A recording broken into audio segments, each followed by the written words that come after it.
discipleship ကအရင်ကောင်းပါတယ် ဟာကလေးသူတို့ကစောစီနေနေဒီအချင်းနော် ဘုရားဒီခါလေးကျွန်တော်ချင်တာဒီလူဘတ်တော်ကခဏခဏကြားတယ်ပြီးထားတဲ့ဟာပုံတွေလို့ကျွန်တော်စကားမှာအဲ့လိုချင်တဲ့ချင်တဲ့အများကြီးရှိပါတယ် ဒါဆိုလို့ဒီဇာတ်ထိုင်နာပူကထောလို့ ဆရာကြီးအုပ်စုကလူဘတ်တော်ပြောတဲ့အချိန်မှာအကြောင်းအရာတစ်ခု story တစ်ခုကိုခဏပြောရရှိတယ် မမီပါလေတရာဖတ်လို့ဆိုတော့ဝိုင်းပြီးပြောတဲ့ဆံတော့ဒီဝက်တဲ့အပလော့ပါတော့ ဒါနဲ့ကျွန်မချင်တာကအဆရာကြီးကဒီခါလေးဒါပြောပြီးပေါ့နော် အဲဆိုမှလည်းဝက်ဆောင်မလဲဒီတော့တရာဖတ်လို့ဆိုတော့ ဒါပေမဲ့နားထောင်ရင်းနဲ့နားလေတာကအကြောင်းနားထောင်ကဟို10ခါလောက်နားထောင်ပါတစ်ခါခုနားလေတဲ့ဟာရှိတယ် အဆောင်လေးလဲလူနာစားကြနေအပလော့စီခါကစားတူတန်ဒီတူနေပါတပလော့လို့ အဲ့လိုလေကျွန်တော်ဆိုတာဘာမှနားမလည်သေးဘူးပဲလို့အဲ့ဒီချိန်မှာပေါ့နော်အဲ့ဒီချိန်မှာဖွင့်လာတဲ့ချိန်မှာငါပြောတဲ့ဟာကိုနားမလည်သေးဘူးဆိုတဲ့ဟာကိုသိလာတာပေါ့နော် ဖိနေကနေဒီတီဘတ်ဒါရီစားပါစားအော်ဒါစားကစားတူတန်ဒီမပဲတီပါ မနေ့ကဆရာကနှုတ်ကပတ်တော်အကြောင်းကိုပြောခဲ့တယ် ဘာကလေးဒီတရာတဲလပါခါတဲ့ဇာတ်တူတာ ဆရာကနှုတ်ကပတ်တော်ကအများကြီးဖတ်ခဲ့တယ်ကျွန်မတစ်ခုဖတ်ချင်ပါတယ် တရာလေးဝဲတဲ့ဒီဆိုစီအတီလောမဆမ်းမတဲ့ခဲရတဲ့ဒီဆိုစီတခါ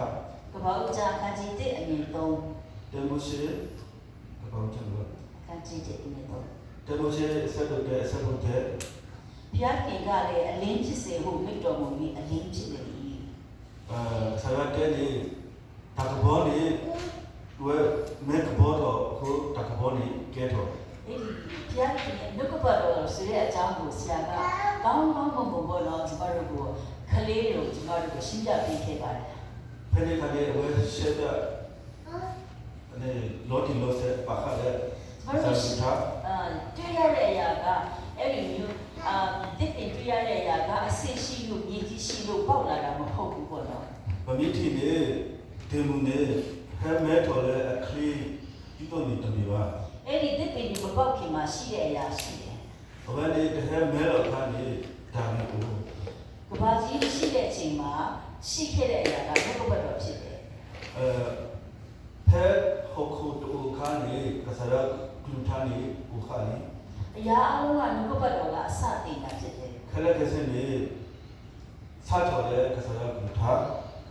ကျမတို့အဖြစ်သားဖြစ်တာကဘုက္ခဘတ်တော်ကအဖြစ်သားဖြစ်တယ်ပြောလို့အဖြစ်သားဖြစ်တယ် တကယ်တော့တတ်ကနေပြီလေကစားရကလူထာတဲလေပစာတဲ့ပါဘူးကိုပစာတဲ့ပါဘူးနော် သက်ရှင်းပြီလို့ပြောတဲ့အတွက်ကျမတို့ကသက်ရှင်းပြီဖြောင့်မတ်ပြီလို့ပြောတာဖြစ်တ က ယ် စားကလူထာတဲလေဘဝတိတကနေအနေဆိုစီဒီခုကဆိုစီ အဲ့ဒါကိုနားထောင်နေချိန်မှာဒီဖြတ်တင်ကြီးစုတော်အများကြီးတယ်ပေါ့ ဒီလေခါနေရတုကနာမှာကစားပြတဲ့နေစီကကစားရအချင်းနော် ကျမတို့ကသက်ရှင်တဲ့အချိန်မှာဘုက္ခဘတ်တော်အကြောင်းကိုမစင်စားဘဲနဲ့ကိုခန့်လုပ်ဖြစ်တယ်ဒီဥစ္စာကဒါဖြစ်လို့ဘောနော်အကြောင်းအရာတွေဘာဖြစ်လာလို့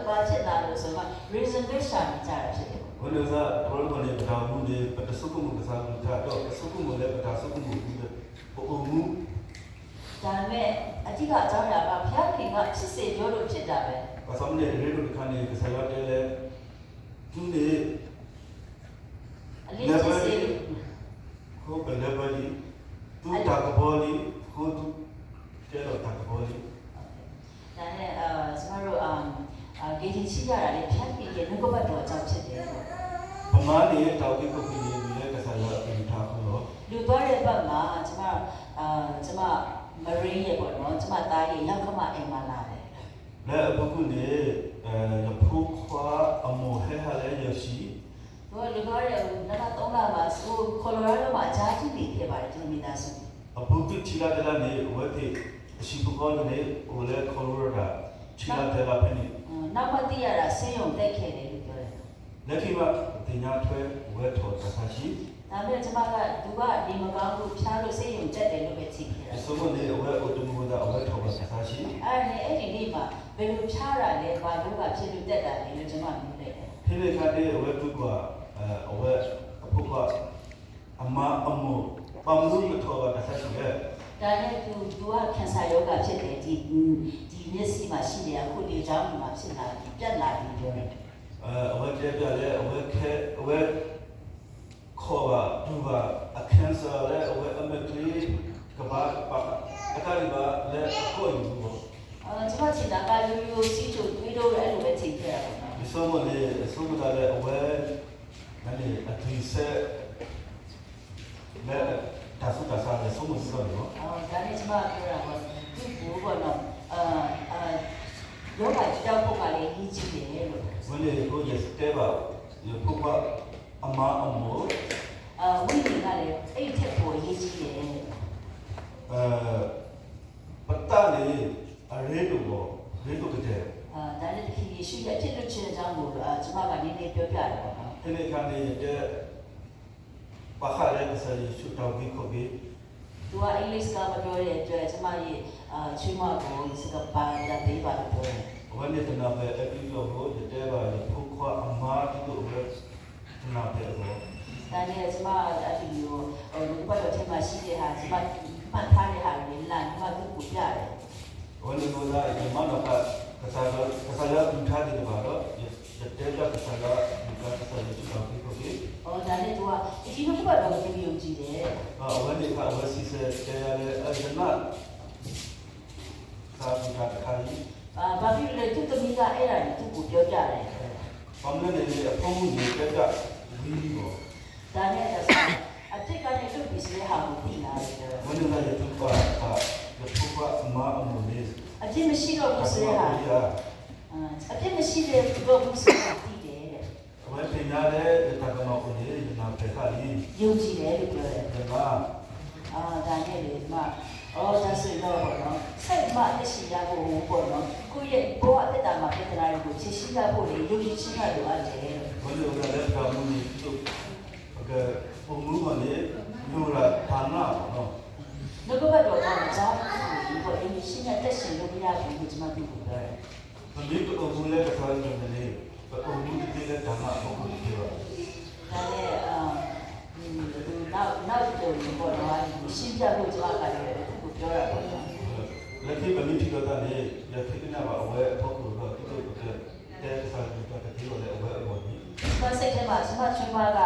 သူတို့မိသားစုတွေအဲ့ဒီလိုကြည့်ချင်းပြရတဲ့ဟာတွေကိုဘောနော်စိတ်ဝင်စားမှုလို့ထင်ခဲ့တယ် ya da su kuma ne ya su mu le ya fuba amma ne wa ta tena ka sa bu ta ya su mu to no အဲ့ဒါကသူ့ဖေကမရင်းကသူ့သမီးကသူ့ကိုဒါလည်းအများကြီးပြောပြတယ် wa de te ne ya phu bu ga yi wa tho bu wa te ka sa ya bu ta ka sa ya su ta ki ko bi tho bu ro အဲ့ဒါကြောင့်အဲ့ဒါကိုဒီလက်ခံတယ်လို့ပြောတယ် wa ne bu ga wa de le la ko ဒါဆိုတေသွားရင်ကောင်းကင်နိုင်ငံရောက်ပြီဆိုတဲ့ဟာကိုတကယ်လက်ခံကြလားလုံးဝတန်တရားမရှိဘူးလားတန်တရားရှိသေးလားလို့ပြောတယ် wa ne ka de tu ba ne mi di ne le tu de ko ko mu ba တန်တရားမရှိဘူးလေကောင်းကင်နိုင်ငံရောက်ပြီဆိုတယ် ma le de tu le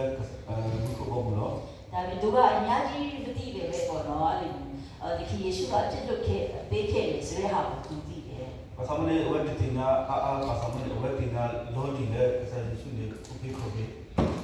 မနေ့ကဆရာပြောတဲ့အချိန်မှာနှုတ်ကပတ်တော်အားဖြစ်ပေါ်တော့လူတစ်ယောက်ရဲ့အသက်တာကိုပြောင်းလဲလို့ရတယ် มีแล้วก็สายเป็นทางโลกแต่แต่ก็ว่าประดาวมุนีสอดเลยดี ကျမရဲ့အသက်ကြီးတဲ့အချိန်မှာကျမကအဖြစ်လို့ချင်းကိုလက်ခံခဲ့တဲ့အရာကနှုတ်ကပတ်တော်တစ်ချက်လေးပဲလက်ခံခဲ့တာဖြစ်တယ်